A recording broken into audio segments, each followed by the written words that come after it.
आप सभी ब्रजनारी परिवार वालों को लोहड़ी की हार्दिक हार्दिक शुभकामनाएं, बहुत बहुत बधाइयाँ सभी को। हेलो फ्रेंड्स, जय माता दी। कैसे हैं आप सब दोस्तों? सोए हुए भाग्य को जगाने का दिन आ गया। तांत्रिक रात्रियों में विशिष्ट महारात्रि का दर्जा प्राप्त है इस रात्रि को, और गुप्त नवरात्र के पहले ये खास तिथि आ रही है सभी साधकों के लिए, यानी मकर संक्रांति का त्योहार आ रहा है। और मेरी 2 फेवरेट लाइंस जो हर मकर संक्रांति पर आपसे शेयर करती हूँ। सूरज ने मकर राशि में दाखिल होकर मकर संक्रांति की आने की दी है खबर। ईंटों के शहर में आज बहुत याद आया अपना घर। गन्ने के रस के उबाल से फैलती हर तरफ सौंधी सौंधी सी गुड़ की महक, कूटे जाते हुए तिल का वो संगीत, साथ देते बेसुरे कंठों का वो सुरीला गीत, गंगा स्नान, खिचड़ी का वो स्वाद, रंगीन पतंगों से भरा सारा आकाश। सर्दियों को अलविदा कहने की मची है धूम। दोस्तों, सकरात आई है, मकर संक्रांति आई है। वैसे तो साल भर में पड़ने वाली 12 संक्रांतियां होती है, लेकिन जब धनु राशि को छोड़कर मकर राशि में सूर्य देवता प्रवेश करते हैं तो उत्तरायण होता है और मकर संक्रांति हो जाती है। उत्तरायण के काल को देवताओं का दिन माना जाता है और इसीलिए मकर संक्रांति को देवताओं की सुबह कहा गया है, और दक्षिणायन जो होता है वो देवताओं की रात्रि होती है। देवताओं का एक दिन हमारे 6 महीने के बराबर होता है, और देवताओं का प्रभात काल होने पर मकर संक्रांति को सुबह सुबह स्नान कर देवताओं के निमित्त पुष्प, अर्घ्य, धूप ये आदि प्रदान करने से कहा जाता है आप इस दिन जो भी कार्य करते हैं उसका पुण्य 100 गुना हो जाता है।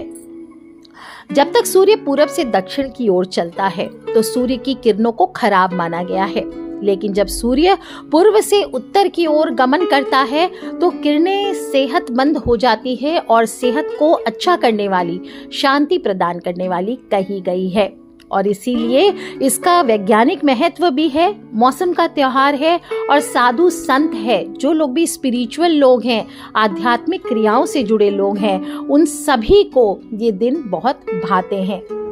दोस्तों, मकर संक्रांति का अर्थ आपको पता है क्या होता है? संक्रमण यानी इन्फेक्शन। सूर्य जब एक राशि से दूसरी राशि में जाता है तो इन्फेक्टेड हो जाता है, यानी उस राशि का प्रभाव सूर्य पर आ जाता है, और इसीलिए इसे संक्रांति कहा जाता है। और हर संक्रांति जो आती है उसमें ज्योतिष फल भी बताए जाते हैं, और किस प्रकार से कौन से वाहन पर आ रही है, किन कपड़ों में आई है, ये देखा जाता है। साथ ही साथ 2024 में जो मकर संक्रांति है ये अपने आप में बहुत विशिष्ट है, क्योंकि रामचरितमानस में गोस्वामी तुलसीदास जी क्या लिखते हैं? माघ मकरगत रवि जब होई, तीरथ पतहि आव सब कोई, यानी माघ मास में रवि जब मकर राशि में प्रवेश करता है तब तीर्थराज प्रयाग में स्नान करना अत्यंत ही प्रशस्त कहा गया है। और लेकिन इस बार क्या हो रहा है? पौष माह में मन रही है मकर संक्रांति, और बहुत ही शुभ माना गया है ये भी। और वैसे तो भगवान सूर्य 14 जनवरी की रात्रि और 15 जनवरी को ब्रह्म मुहूर्त में, यानी मध्य रात्रि को 2:54 पर मकर राशि में प्रवेश करेंगे, तो 15 जनवरी को ही मकर संक्रांति मनाई जाएगी। आपको एक चीज और बताती हूँ, हर 3 साल में 1 घंटा टाइम आगे बढ़ जाता है, इसलिए हर 70-80 साल में डेट चेंज हो जाता है एक दिन। जैसे पहले 14 जनवरी हुआ, अब 15 जनवरी धीरे धीरे हो रहा है। इसके बाद आज से 100 साल के बाद आप देखेंगे 16 जनवरी को मकर संक्रांति मनाई जाएगी। और इस दिन जो स्नान हो, दान हो, पूजन हो, इसका जो शुभ मुहूर्त है वो 6:45 मॉर्निंग से लेकर 8:33 तक सबसे ज़्यादा अच्छा समय है। और वैसे देखा जाए तो शाम को महापुण्य काल है 5:27 तक शाम को, तो आप पूरे दिन स्नान दान कीजिए, कोई रोक टोक नहीं है। जो मकर संक्रांति है वो इस बार अश्व पर आ रही, यानी घोड़े पर आ रही हैं। उनका उपवाहन सिंह है, कृष्ण वस्त्र धारण किए हुए हैं, पत्ते का पात्र हाथों में लेकर विप्र वर्ण से हल्दी का लेपन कर, दुर्बा और पुष्पों से सुसज्जित होकर, गुंजा के आभूषण पहने, नीले रंग की केंचुकी के साथ उत्तर की ओर गमन करेंगे और ईशान में उनकी दृष्टि रहने वाली है। तो ज्योतिष में इसको बहुत बड़ा हम संकेत मानते हैं। इससे सीधा सीधा भविष्य फल बताया जा सकता है। जैसे कि इस साल की खेती अनाज जो होगी उसमें उत्पादन में बहुत अच्छी वृद्धि होगी, लेकिन साथ साथ दाम भी महंगे होने वाले हैं। जनता की सुख सुविधाओं में वृद्धि होगी, मंगल कार्य होंगे। जो चोर है, पाखंडी है, दुर्जन है, ये दंड पाएंगे। गौ सेवा के प्रति लोगों की जागरूकता होगी, रोगों के निवारण के लिए विशेष कार्य होंगे और अर्थव्यवस्था में सुधार होगा। राजनीतिक क्षेत्र में कुछ परिवर्तन भी होंगे। और इस बार संक्रांति का जाना उत्तर दिशा की ओर हो रहा है, तो उत्तर भारत के लिए संक्रांति बहुत ही लाभदायक होने वाली है। और इस संक्रांति का नाम घोर है। 7 प्रकार की संक्रांतियां होती है। मैंने लास्ट वीडियो में आपको बताया था, मंदा, मंदाकिनी, द्वांशी, घोरा, महोदरी, राक्षसी और मिश्रिता। पिछले साल जो हमने मनाई थी वो महोदरी थी और इस बार आई है घोरा एकादशी। और ऐसे ही 27 नक्षत्रों के योग से भी संक्रांतियां 7 दलों में बांटी गई है। बहुत सारे डीप चीजें होती है, डिटेल मैं बाद में बताऊंगी। आपको सिर्फ ध्यान रखना है कि इस दिन आपको तीर्थों में स्नान, जप, पूजा पाठ, दान, तर्पण, श्राद्ध, यज्ञ करने चाहिए। इन सभी से शुभ फलों की प्राप्ति होती है। तांत्रिक रात्रियां हैं, तो जो लोग भी बहुत सारी साधना पूजा में विश्वास रखते हैं वो सभी, मैंने फर्स्ट वीडियो में बताया था, आप लिस्ट चेक करें संक्रांति 2024 और उसमें आपको यज्ञ की विधि मिल जाएगी। यज्ञ करें इस दिन, थोड़ा सा काले तिलों से छोटा सा ही हवन करें और गंगा स्नान करें, क्योंकि इस तिथि पर गंगा स्नान को ही मोक्ष का रास्ता कहा गया है। और चाहे आप पावन तीर्थों में स्नान कीजिए या तीर्थों का स्मरण करके घर पर ही काले तिल डाल करके आप स्नान कीजिए। हो सके तो तिल का उपटन बना लीजिए, इससे आरोग्य की वृद्धि होती है। और कहा गया है इस दिन तीर्थों में स्नान नहीं करता, वो कहते हैं कि रोगी होता है और 7 जन्मों तक निर्धन बना रहता है। तो अगर आप चाहते हैं कि आपके भी जीवन में धन धान्य के योग बने रहे, निरोगी काया की प्राप्ति हो सके तो तीर्थों में नहीं तो घर में ही काले तिल डाल करके इस दिन स्नान अवश्य कीजिए। और फिर 1 लोटा जल सूर्य देव को अर्घ्य दें। बोले ओम आदित्याय विद्महे सहस्र किरणाय धीमहि तन्नः सूर्यः प्रचोदयात्। या फिर ओम आदित्याय नमः, ओम भास्कराय नमः, ओम सूर्याय नमः, ओम कोई भी आप गायत्री मंत्र आदि का उच्चारण कर आप सूर्य भगवान को अर्घ्य दीजिए। इससे आपके ओजस्विता में वृद्धि होती है, आपकी जो ऑरा है वो स्ट्रांग होती है, भगवान सूर्य देव प्रसन्न होते हैं। और इसके बाद आप चंदन, पुष्प, धूप, दीप, नैवेद्य, दुर्बा आदि से सूर्य देव का पूजन कर सकते हैं। खिचड़ी का भोग इस दिन सूर्य देव को लगाइए और आदित्य हृदय स्तोत्र का पाठ कर सकते हैं। सूर्य अष्टोत्तर शतनाम स्तोत्र का पाठ कर सकते हैं। जो लोग घर में पूजन करना चाहते हैं वो चौकी पर सूर्य देव की एक छोटी सी फोटो या आप तस्वीर स्थापित कर सकते हैं और एक तांबे के लोटे में जल लेकर के हाथ में अक्षत लेकर सूर्य देव का आवाहन कर सूर्य देव को लाल चंदन का तिलक कीजिए, लाल पुष्पों की माला पहनाइए, भोग रखिए। जो खिचड़ी बनाई है आपने तिल और चावल और काले उड़द की, वो आप भोग रखें और लाल फल आदि अर्पित कर सकते हैं। आदित्य हृदय स्तोत्र का घर में ही बैठ के पाठ कीजिए, धूप दीप आरती कीजिए, तिल और गुड़ से बने लड्डुओं का भोग लगाइए और फिर सब करने के बाद आप तांबे के लोटा जो आपने रखा है उससे जल सूर्य देव को अर्पित कीजिए। बोलिए ओम घृणी सूर्याय नमः या जो भी मंत्र का जप करना चाहें। इस दिन आपको मेन तिल और गुड़ का ही होता है। तो स्नान करने के बाद पितृ तर्पण भी करना चाहिए। सूर्य देव को 1 लोटा जल दे करके आप फिर 1 लोटा जल पितृ के निमित्त अर्पित कीजिए। काले तिल और गुड़ डाल के ओम सर्वेभ्यो पितृभ्यो नमो नमः दक्षिण मुखी होकर के अर्घ्य देना चाहिए। और अगर आप चाहें तो तर्पण, पिंड दान आदि किसी ब्राह्मण के द्वारा भी करवा सकते हैं। इस दिन तिल और गुड़ से बने लड्डू, खिचड़ी, दही चूड़ा, घेवर, फेनी, पोंगल, उंदियो, अन्य मीठे पकवान भी बनाने की परंपरा है। कहते हैं कि देखा जाए तो ठंड का मौसम होता है तो ये स्वास्थ्य के लिए भी लाभदायक होते हैं। और खिचड़ी का पर्व है तो खिचड़ी का तो कहा जाता है कि शनिदेव बचपन से पिता सूर्य देव से उनको बैर था। तो एक बार जब सूर्य देव ने शनिदेव और उनकी माता छाया को अपनी पहली पत्नी संध्या के पुत्र यमराज से भेदभाव करते देख लिया तो इससे नाराज होकर उन्होंने अपने जीवन से छाया और शनिदेव को निकाल दिया। इससे नाराज होकर शनिदेव और उनकी माता छाया सूर्य देव को कुष्ठ रोगी होने का श्राप दे दिया और वहां से चले गए। यमराज ने अपने पिता को कुष्ठ रोग से परेशान होते देखकर भगवान शिव की तपस्या की और सूर्यदेव कुष्ठ रोग से मुक्त हो गए। लेकिन फिर भी उनके मन में शनिदेव को लेकर क्रोध था, तो वो उनके घर गए और उसे जलाकर काला कर दिया, जिसके बाद शनिदेव और उनकी माता को बहुत कष्ट भोगने पड़े। यमराज से अपने भाई शनि और सौतेली माता छाया का दुख नहीं देखा गया, तो उन दोनों की मदद की, जिसके बाद सूर्यदेव को दोबारा उनसे मिलने के लिए भेजा। जब सूर्यदेव वहां पहुंचे तो उन्होंने काले तिल से उनकी पूजा की थी, क्योंकि घर में सब कुछ जल गया था, सिर्फ शनिदेव के पास काले तिल ही बचे हुए थे। और तब शनिदेव की पूजा से प्रसन्न होकर सूर्यदेव ने उनको वरदान दिया कि जब मैं पहले तुम्हारे घर यानी मकर राशि में आऊंगा तो तुम्हारा घर धन और धान्य से भर जाएगा। इसी कारण से जब मकर संक्रांति आती है तो सूर्यदेव की तिल से पूजा करने का विधान आता है और तिल का सेवन और तिल के अन्य प्रयोग किए जाते हैं। इस दिन तिलों का प्रयोग बहुत तरीके से करना चाहिए। तल मिश्रित जल से नहाना चाहिए, तिल का तेल शरीर पर लगाना चाहिए, पितरों के लिए तिल युक्त जल से तर्पण करना चाहिए, अग्नि में तिलों से हवन करना चाहिए, ब्राह्मण हो, बहन हो, बेटी हो, इनको तिलों से बने पदार्थों का दान करना चाहिए और तिल का ही भोजन करना चाहिए। इस दिन आप चाहे तो ब्राह्मण को घर बुलाकर भोजन करवा सकते हैं। इससे पितरों को अक्षय संतोष की प्राप्ति होती है। इस दिन दान में आप घी का दान कीजिए, कंबल का दान कीजिए, ऊन की चीजों का दान कीजिए, ये बहुत फलदायी होता है। और ब्राह्मणों को खिचड़ी और तिल गुड़ का पात्र भरकर दान करने से शुभ फलों की प्राप्ति होती है।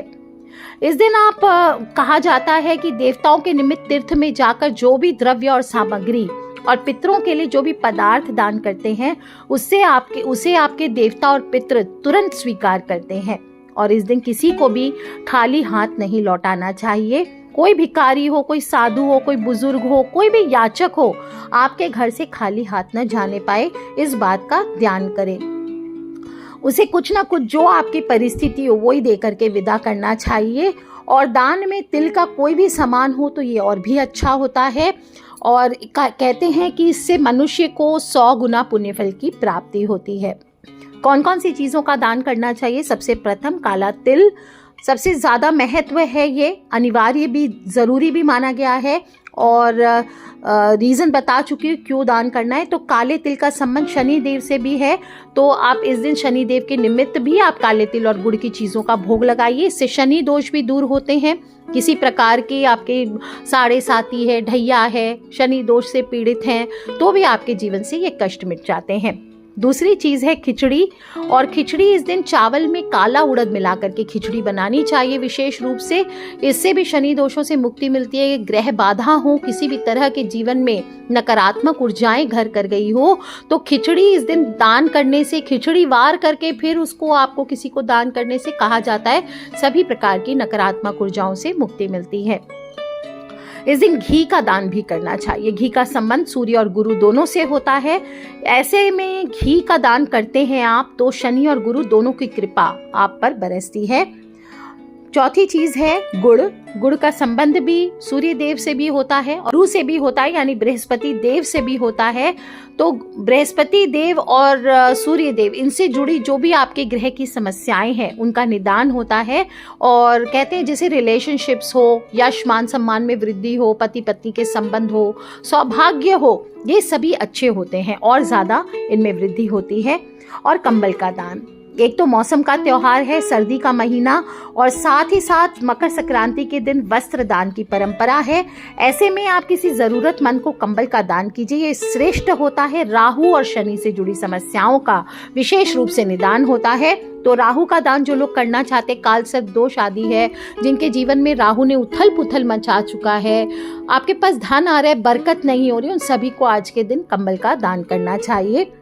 इसके अलावा कोई भी गौ माता का आप गौ दान भी कर सकते हैं, या गौ से रिलेटेड आप कहा जाता है कि इस दिन तुला दान करने का विधान आता है। दान ऐसा है कि जो भी आप दान करें ये आपके पुण्य में वृद्धि करता ही है, लेकिन तुला दान का खास महत्व आता है। कहते हैं कि तुला दान क्या होता है, जो व्यक्ति के भार के अनुसार, यानी आपका जितना वेट है उसके अनुसार दान किया जाता है।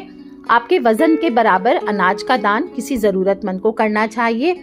और जैसे आप राशि अनुसार आगे मैं बताऊंगी, आप चाहें तो अनाज दे सकते हैं अपनी राशि के अनुसार, या फिर आप सतनाज भी दे सकते हैं। गेहूं, चावल, दाल, मक्का, ज्वार, बाजरा, साबुत चना सब मिला करके भी नवग्रह से जुड़ी चीज़ों का दान कर सकते हैं। बड़ी सुंदर सी प्यारी सी कथा आती है कि सत्यभामा की कथा आती है, जो नारद मुनि को जब उन्होंने श्री कृष्ण भगवान को दान कर दिया था, तब उपाय में उन्होंने बताया था कि भगवान कृष्ण का आप तुला दान कर दीजिए। लेकिन कितनी चीजें चढ़ा दी, स्वर्ण मुद्राएं, आभूषण, अन्न, लेकिन कृष्ण भगवान की ओर का पलड़ा सिर्फ एक तुलसी पत्ते से ही बराबर हुआ। बहुत रोचक कथा है, इसके बारे में फिर कभी बताऊंगी। आज देख लेते हैं कि राशि अनुसार क्या दान करना है। तो सबसे पहले मेष राशि वाले, संक्रांति आपके लिए शुभता का वरदान लाई है। कार्य क्षेत्र में आपको प्रगति मिलेगी। आपको विशेष रूप से गुड़ का दान करना चाहिए, इससे उच्च पद की प्राप्ति होगी। और आप चाहें तो गेहूं का दान करें या लाल रंग की कोई और अनाज का दान करें, ये श्रेष्ठ रहेगा। वृषभ राशि वाले, आपके लिए भी संक्रांति बहुत शुभ है। धार्मिक क्रियाकलाप आपको और भाग्यवान बनाएंगे। आपको तिल डाल करके अर्घ देना है, तिल का ही दान करना है। चावल, सफेद चावल और तिल और गुड़ ये मिलाकर के आप अपने वजन के बराबर तुला दान कर सकते हैं, या ऐसे भी दान कर सकते हैं। ये आपको उच्च पदों की प्राप्ति कराएगा। जो मिथुन राशि वाले हैं की ओर से प्रतिकूल है ये संक्रांति, कुछ गड़बड़ हो सकती है हेल्थ में, तो अपनी सेहत का ध्यान रखिए। जल में काले तिल, दुर्वा और पुष्प मिलाकर सूर्य भगवान को अर्घ दीजिए। और दूसरा, आपको हरी घास गौशाला में दान करना चाहिए, या गौ माता को हरी घास इस दिन खिलानी चाहिए। इससे आपको ऐश्वर्य की, मान सम्मान की प्राप्ति होगी। आपका स्वास्थ्य भी बेहतर रहने वाला है। बात करते हैं कर्क राशि वाले, तो पार्टनरशिप में या पार्टनर के द्वारा कोई कार्य योजना आपके जीवन में बन सकती है और वो सफल होगी। और आपको इस दिन चावल हो, मिश्री हो, तिल हो, इसका दान देना चाहिए। इससे आपके जो व्यवधान आ रहे हैं, आपकी हर चीज़ में बाधाएं आ रही है, उससे आपको एक तो राहत मिलेगी। आपके जीवन में कलह बहुत ज़्यादा हो रहा है, तो उससे भी शांति मिलेगी। बात करते हैं सिंह राशि वाले, तो संक्रांति आपको सचेत कह रही है कि सावधानी रखिए, समय आपके अनुकूल नहीं है। विशेष रूप से किसी से लड़ाई झगड़े से आपको बचना चाहिए। आपको तिल हो, गुड़ हो, गेहूं हो, सोना तो बहुत महंगा होता है, अन्यथा इसका भी दान किया जा सकता है। इससे आपको नई उपलब्धियों की जीवन में प्राप्ति होगी। बात करते हैं हम कन्या राशि वालों की। कन्या राशि वाले, ये संक्रांति आपके लिए बहुत अच्छा समय लेकर के आ रही है। विशेष रूप से जो स्टूडेंट्स हैं उनके लिए तो बहुत ही अच्छा समय है।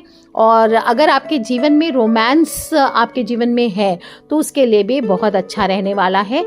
आपको विशेष रूप से कष्टों के निवारण के लिए एक तो आपको हरी घास गौशाले में दान करनी चाहिए। दूसरा, आपको हरे रंग के पुष्प या तुलसी की पत्तियां डाल करके सूर्य भगवान को अर्घ देना चाहिए। इससे आपको कोई शुभ समाचार की प्राप्ति हो सकती है। बात कर लेते हैं हम तुला राशि वालों की। तुला राशि वाले, ये संक्रांति कह रही है आपसे कि मित्रों से चिंता बनेगी। आपके जीवन में दोस्तों के द्वारा आपको प्रॉब्लम्स क्रिएट किए जा सकते हैं। बाकी आपको विदेश से कोई शुभ संदेश मिल सकता है। आपको इस दिन विशेष रूप से सफ़ेद चंदन हुआ, दूध हुआ, चावल हुआ, इसका दान करना चाहिए। इससे एक तो शत्रु अगर आपके जीवन में ज़्यादा हैं तो वो अनुकूल हो जाएंगे। बात करते हैं वृश्चिक राशि वालों की। आपके लिए अत्यंत ही शुभ और मंगलमयी है ये संक्रांति। सूर्य का ये परिवर्तन आपके जीवन में यश, कीर्ति और पराक्रम को बढ़ाएगा। और जल में कुमकुम हो, गुड़ हो, इसका दान आपको करना चाहिए। विदेशी कार्यों से इससे आपको लाभ की प्राप्ति होगी, विदेश यात्रा होगी। और मसूर की दाल हो, गेहूं हो, इसका दान आपको करना चाहिए। बात करते हैं हम धनु राशि वालों की। दोस्तों, ये संक्रांति आपके लिए धन में वृद्धि के योग लेकर के आ रहा है। भविष्य की कई नई योजनाएं आप तैयार कर सकते हैं। आपको विशेष रूप से जल में हल्दी, केसर, पीले पुष्प ये मिला करके आपको सूर्य देवता को अर्घ देना चाहिए। आपकी चारों तरफ विजय की प्राप्ति होगी। और पीली चीजों का, विशेष रूप से बेसन हो, चने की दाल हो, इसका दान आपको गुड़ के साथ करना चाहिए। बात करते हैं दोस्तों हम मकर राशि यानी कि मेरी राशि की, और ये संक्रांति कह रही है कि प्रसिद्धि प्राप्त करने का समय है। आप अपने कार्यों को समय से पूरा कर पाएंगे और तिल मिला करके सूर्य भगवान को अवश्य अर्घ्य दीजिए 1 लोटा जल, और इससे आपको अधिकारों की प्राप्ति होगी। साथ ही साथ आपको काली चीजों का दान करना चाहिए। काले कंबल हुआ, अपने वजन के बराबर काले तिल हुए, काले रंग की कोई भी चीज का दान आप कीजिए, ये आपको इस समय को अनुकूल करेगा। बात करते हैं दोस्तों हम कुंभ राशि वालों की। संक्रांति चेतावनी दे रहा है आपको कि अनावश्यक खर्च से आपको बचना चाहिए। समय हालांकि अनुकूल है आपके लिए। आपको काले तिलों का दान करना चाहिए, इससे विरोधी परास्त होंगे। और किसी ना किसी तरीके से आपको इस दिन काली चीज, काली उड़द की खिचड़ी आदि का दान कीजिए, ये आपके लिए बहुत सर्वश्रेष्ठ रहने वाला है। Last but not the least बात करते हैं दोस्तों हम मीन राशि वालों की। तो मीन राशि आपके लिए शुभ संदेश है कि समय आपके साथ है, हर कार्य में आने वाले समय में सफलता मिलेगी। हल्दी, केसर, पीले पुष्प और तिल मिला करके सूर्य भगवान को अर्घ्य दीजिए और केसर का दान कीजिए। सरसों का दान आप कर सकते हैं, सरसों के तेल का दान कर सकते हैं, इससे यश मान सम्मान में वृद्धि होगी। और पीली चीजों का आपको दान करना चाहिए। दोस्तों ध्यान रखना है, दान करने के पहले स्नान अवश्य करें। और कुछ लोग की आदत होती है कि बिना नहाए चाय पिया और बिस्किट आदि खा करके, कोई स्नैक्स खा लिया और इसके बाद आप स्नान करके दान करेंगे। तो अगर दान करने जा रहे हैं तो ऐसा बिल्कुल ना करें, पहले स्नान करें फिर ही दान करें, इसके बाद ही कुछ खाना चाहिए। कुछ स्त्रियां गंगा जी वगैरह जाते हैं, कुछ लोग तो साबुन आदि लेकर के जाती हैं, ऐसी गलती बिल्कुल ना करें। गंगा मिट्टी से स्नान करें।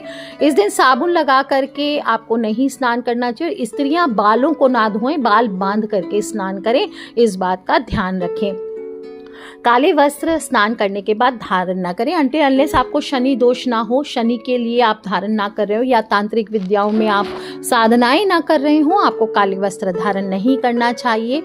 इस दिन हो सके तो पूरे दिन आप बिना दान किए भोजन नहीं करना चाहिए और सूर्य अस्त के बाद भी आपको भोजन नहीं करना चाहिए।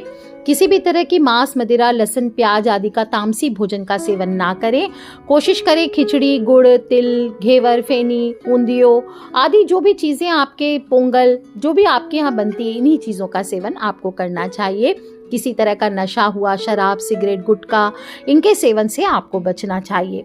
और भोजन का संयम रखेंगे, वाणी पर भी संयम रखें, सभी से मीठा बोलें, सभी से मधुर बोलना चाहिए। और वैसे तो ये हर दिन आपकी प्रैक्टिस होनी चाहिए कि आपकी बातों से किसी को ठेस ना पहुंचे, फिर भी आज के दिन इसका विशेष ख्याल रखें। और जब दान करेंगे पुरानी चीजों का दान न करें। कटे फटे पुराने वस्त्र बक्से में से निकाल करके दान करने की प्रवृत्ति ना रखें कि कोई चीज फालतू पड़ी है तो उसका दान कर दें। दान हमेशा नई चीजों का करना चाहिए और सुपात्र को दान करें, जिसको जरूरत हो उसको दान करें। ऐसा नहीं कि कोई पहुंचे हुए पंडित है उनको पकड़ पकड़ कर आप दान करें कि ले लो भैया, और उसको आपकी जरूरत नहीं हो। जिनको जरूरतमंद लोग हैं, जो जरूरतमंद वाले लोग हैं, उनको ही दान करना चाहिए। योग्य व्यक्ति का चयन करके दान करें। इस दिन झाड़ू का दान ना करें। भूल से भी कई चीजें खरीदना मैं नेक्स्ट वीडियो में बताऊंगी। इस दिन कुछ चीजों को खरीदने का भी विधान आता है, क्योंकि मकर संक्रांति से शुभ दिन शुरू होते हैं, तो इस दिन चीजें भी खरीदनी चाहिए। लेकिन इस दिन आप झाड़ू खरीद कर लाइए घर पे, जिस तरह से धनतेरस पर लाते हैं, दीपावली पर लाते हैं, इस तरह से झाड़ू खरीदने का विधान आता है। लेकिन झाड़ू का भूल से भी दान ना करें।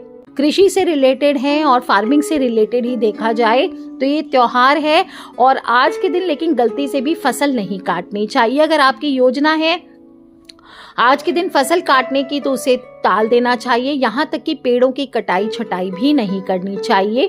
और गाय या भैंस का आप पालन करते हैं तो इस दिन कोशिश करें कि इनका दूध भी ना निकालें, बल्कि गौशाला में जाकर आज के दिन गायों को चारा आदि दान करना चाहिए, गौशाला में दान करना चाहिए। और इस दिन तुलसी का पौधा लगाना चाहिए। तुलसी दल तोड़ना नहीं चाहिए। जिस प्रकार एकादशी को तुलसी नहीं तोड़ते, आज के दिन भी तुलसी नहीं तोड़नी चाहिए। और पेड़ पौधों को किसी प्रकार से आज के दिन नुकसान ना पहुंचाएं। उल्टा पर्यावरण संरक्षण के लिए आज के दिन पौधे लगाना चाहिए। और जो भी लक्ष्मी प्राप्ति के लिए आज के दिन साधना करना चाहते हैं तो आप आज के दिन लाल वस्त्र पहन करके उत्तर की ओर मुख करके, अगर आपके पास कोई भी लक्ष्मी कारक चीजें हैं, हत्ता जोड़ी हुआ, सियार सिंगी हुआ, श्री यंत्र हुआ, या पीली लक्ष्मी कौड़ियाँ हुई, या फिर गोमती चक्र हुए, या कस्तूरी हुई, तो आपको उसके सामने बैठ करके एक बड़ा तेल का दीपक जला लेना है और उन चीज़ों पर सिंदूर चढ़ाना है 7 चुटकी, और काले हकीक की माला से या स्फटिक की माला से, जो भी आपके पास है अच्छी सिद्ध की हुई, उससे 5 माला आपको ओम रिम श्रीम श्रीये फट, क्या बोलना है, ओम रिम श्रीम श्रीये फट, इस मंत्र से आपको उच्चारण कर आपको पूजन करना चाहिए। आप देखेंगे माता लक्ष्मी शीघ्र ही प्रसन्न होती हैं और आपके जीवन में कभी भी धन की कमी नहीं होगी। तो दोस्तों, मकर संक्रांति है, राशि अनुसार दान करें, कोशिश करें, और इससे कहा जाता है 7 पुश्तों तक के आपके जो कष्ट हैं, धन के पैसों से रिलेटेड समस्या होती है वो दूर हो जाती है। नौकरी हो, व्यापार हो, इनमें बाधाएं आती है तो वो दूर हो जाती है। धन में बरकत होने लगती है। कोई भी प्रकार की लग्जरीज आपको जीवन में चाहिए, घर बंगला गाड़ी आदि का सुख, तो वो प्राप्त होते हैं। तो कर लीजिए दोस्तों, मकर संक्रांति स्पेशल, बहुत ही स्पेशल मकर संक्रांति इस बार आई है, और ये मकर संक्रांति आपके जीवन में बहुत सारी शुभता लेकर के आने वाली है। और जैसे कहते हैं ना, ग्रहण उतरेगा आपके जीवन से और रात्रि बीत जाएगी, एक नई सुबह का सूर्य उदय होगा। तो इस दिन सभी लोग स्नान करके इस सुंदर सूर्य उदय को अवश्य एंजॉय करें और अपने जीवन में भी एक नई सुबह लेकर के आए। सो कर लीजिए उपाय दोस्तों, और अकेले नहीं करना है, अपने फ्रेंड्स, फैमिली, मम्मी पापा, भाई बहन, बच्चे, सभी लोगों से इन छोटी छोटी बातों को शेयर करते रहा करें। और हमें नहीं पता कौन सा उपाय कब किसकी लाइफ बदल दे। So love you all friends, take care. जय माता दी, बम बम भोलेनाथ की जयकारा, शेरा वालिदा बोल, साचे दरबार की जय।